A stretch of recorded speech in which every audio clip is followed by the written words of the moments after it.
স্থানটি সেখান থেকে সরিয়ে নিয়ে যাওয়ার শ্রেয়, অন্তত আমি তাকে সমর্থন করি, আমি ব্যক্তিগতভাবে চাই সেই ধর্মীয় স্থানটি সেখান থেকে সরে যাক। বেশ কিছুদিন ধরে পশ্চিমবঙ্গের রাজনীতি খুব সরগরম হয়ে উঠেছে কি নিয়ে?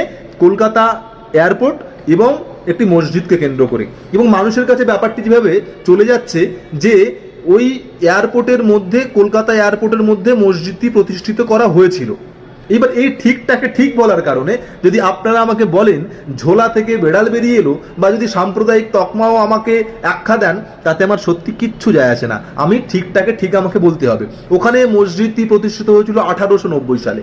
মসজিদটি প্রতিষ্ঠিত হয়েছিল 1890 সালে। ওখানে এয়ারপোর্ট প্রতিষ্ঠিত হয় 1924 সালে। তার মানে এয়ারপোর্টের মধ্যে মসজিদটি প্রতিষ্ঠিত করা হয়নি। মসজিদটির প্রতিষ্ঠিত হওয়ার পরে ওখানে এয়ারপোর্টটি হয়। সেটা যাই হোক না কেন, যদি মসজিদটি প্রতিষ্ঠিত হওয়ার পরেও এয়ারপোর্টটি ওখানে প্রতিষ্ঠিত হয়, তারপরেও এয়ারপোর্টের মতো একটা সেন্সিটিভ জায়গার জন্য, এয়ারপোর্টের মতো একটা জায়গার সিকিউরিটির জন্য অবশ্যই মসজিদটি ওখান থেকে সরিয়ে নিয়ে যাওয়া উচিত। কিন্তু ঠিকটা এটা। এবার বলি সিদ্দিকুল্লাহ চৌধুরী। কে এই সিদ্দিকুল্লাহ চৌধুরী? এই সিদ্দিকুল্লাহ চৌধুরী বলছে ইনি নাকি 1 কোটি মুসলমানকে নিয়ে পথে নামবেন।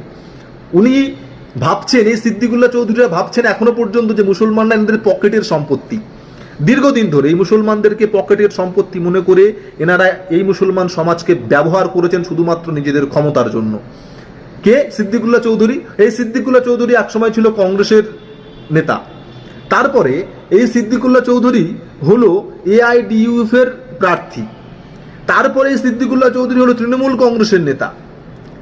যারা বারবার দল বদল করে তাদেরকে আমরা এক কথায় বলতে পারি দল বদলু। তাহলে এই সিদ্দিকুল্লাহ চৌধুরী এখন দল বদলু।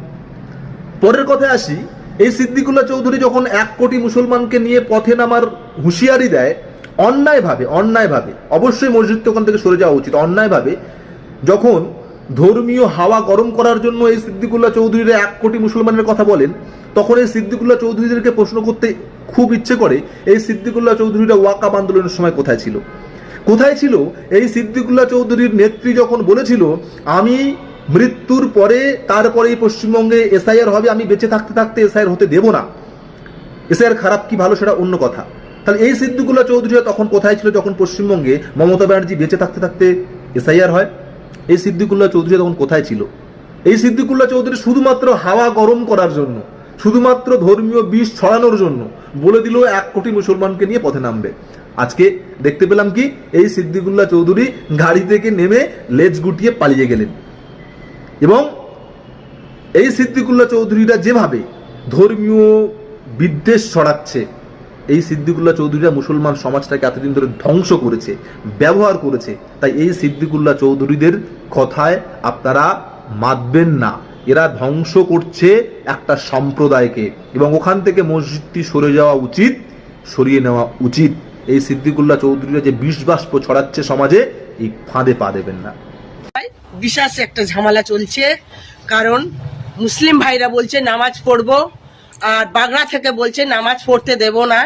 তাই বিশাল একটা ঝামেলা চলছে। মাথায় সবাই শান্ত রাখো, নামাজ তোমরা পড়বে, অবশ্যই পড়বে। নিশ্চয়ই সরকার তোমাদের জন্য একটা চিন্তা ভাবনা করবে। একটা দূরত্ব গন্ডগোলের মাধ্যমে চলে যাচ্ছে, কেউ উজ্জীবিত করবেন না। থিতিয়ে সামলে তোমরা নামাজ অবশ্যই পড়বে। বাগড়ার মসজিদে তোমরা নামাজ পড়তে যাচ্ছ, ঠিক হয়তো দিচ্ছে না, ঠিক নিশ্চয়ই রাজ্য সরকার তোমাদের জন্য কিছু একটা চিন্তাধারা করবে। কিন্তু কেউ উত্তেজিত হও না, ঝুট ঝামেলা কেউ যেও না, শান্ত পরিবেশ রাখার চেষ্টা করো। এখন একটা দুর্ঘটনা আছে, পুলিশ প্রশাসন চারদিকে ছড়িয়ে পড়েছে। সিদ্দিকুল্লাহ করে ধরে আটকে রেখে মানে একটা স্থানীয় জায়গায় রেখেছে, তৃতীয় জায়গায়। তোমরা কেউ ঝামেলার মধ্যে যাবে না, শান্ত থাকো, শান্ত পরিবেশ আনার চেষ্টা করো। উজ্জীবিত জোর পূর্বে কোনো জিনিস করো না। ওদেরও একটা নামাজ পড়ার জায়গা অবশ্যই দরকার। সব চিন্তাধারা করবে আমাদের রাজ্য সরকার। ঠান্ডা হও, মাথা ঠান্ডা করো, উত্তেজিত করো না। ফেসবুক খুললেই এখন হিন্দু মুসলিম, মুসলিম হিন্দু। তো শুভেন্দুবাবু মহাশয়, আপনার একটা ইচ্ছে ছিল যে পশ্চিমবাংলার আপনি মুখ্যমন্ত্রী হবেন, খুব ভালো কথা, আপনার ইচ্ছেটা পূর্ণ হয়েছে। কেন শুধু আপনার ক্যাবিনেট মন্ত্রীরা হিন্দু মুসলিমের দাঙ্গা লাগানোর চেষ্টা করছে? প্রথম কথা হচ্ছে এটাই। আপনি তো চেয়ারটায় বসে আছেন, পশ্চিমবাংলাকে পরিচালনা করছেন এখন আপনি।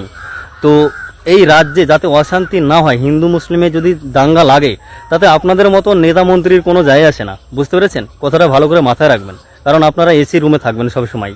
আর আপনারা যদি মানে ঘর থেকে বেরোন, আপনাদের পেছনে 33খানা এসকর্ট থাকবে, শুধু মন্ত্রীর মানে গার্ড করার জন্য সিকিউরিটি থাকবে। তো সাধারণ মানুষের এখানে কোনো সিকিউরিটি নেই পশ্চিমবাংলায়, বুঝেছেন? হিন্দু মুসলিমের দাঙ্গা লাগানোর চেষ্টাটা বন্ধ করুন প্লিজ। এটা পশ্চিমবাংলা, এখানকার মানুষ খুব শান্তিতে আছে, কে হিন্দু কে মুসলিম দেখতে যায় না, বুঝেছেন? কারণ প্রত্যেকটা মানুষেরই দরকার বাঁচতে হলে, ঠিক আছে? এটা মাত্র এটা এক কথায় শুধু কেরালা আর তামিলনাড়ুতেই সম্ভব, বুঝেছেন? আমার তো মনে হয় পশ্চিমবাংলার থেকে দামি দামি হিন্দুরা ওই তামিলনাড়ুতে আছে আর কেরালা আছে।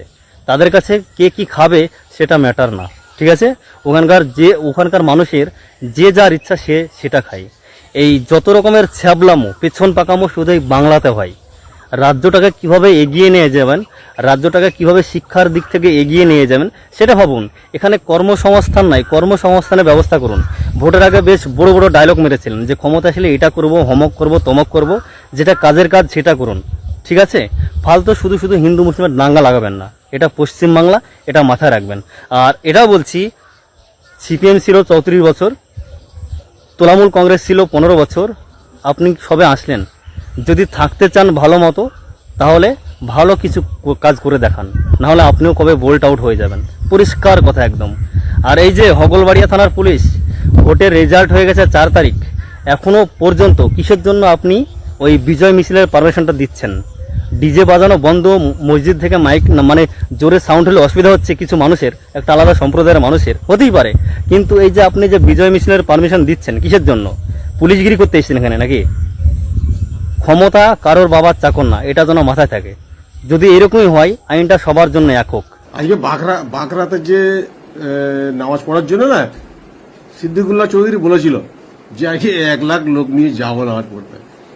তো আমাদের সিএম উনি ভয়েতে পুরো র্যাব নামিয়ে দিয়েছেন, 143 ও 163 মানে লাগু করে দিয়ে, যেটা 144 ধারা ওটা 163 ধারা করে দিয়েছে, ঠিক আছে? তো সেই জন্য নামাজে যাচ্ছে নামাজ পড়তে। তো মিডিয়াগুলো ওই বাঁড়ার মাথাটা নিয়ে মুখের কাছে ঠেকছে, ধরছে, বলে কি করতে যাচ্ছেন, কি করতে যাচ্ছেন? ও জানে না বোকাচোদা, কি করতে যাচ্ছে জানে না। আর কালো যে ব্যাসটা পরেছে, কালো ব্যাসটা জানে না কি করতে, কি জন্য পরেছেন, কি জন্য পরেছেন। আরে বোকাচোদা, শান্তির জন্য রে ওটা, শান্তি মানে শান্তি মিছিল হচ্ছে ওটা। তুই বুঝতে পারবি রে, তোরা কি তুমি ইয়ে করতে এসেছিস, জার্নালিস্ট হয়েছিস? সে তো কালকে বলেই দিয়েছে যে কালো কাপড় পরে আমরা শান্তি একটা প্রদর্শন করব, 1 লাখ লোক নিয়ে যাবো। ওটাতেই ভয় খেয়ে গেল। মুসলিমরা খালি বলতেই, তোরা টিআরপি ভাড়া নাচ্ছিস, তোরা মুসলমানদের গাড়ায় গাড়ায় মাইকটা নিয়ে খালি একদিন এত রেপ হচ্ছে, কোনো জায়গায় তোদের ঘুমিয়ে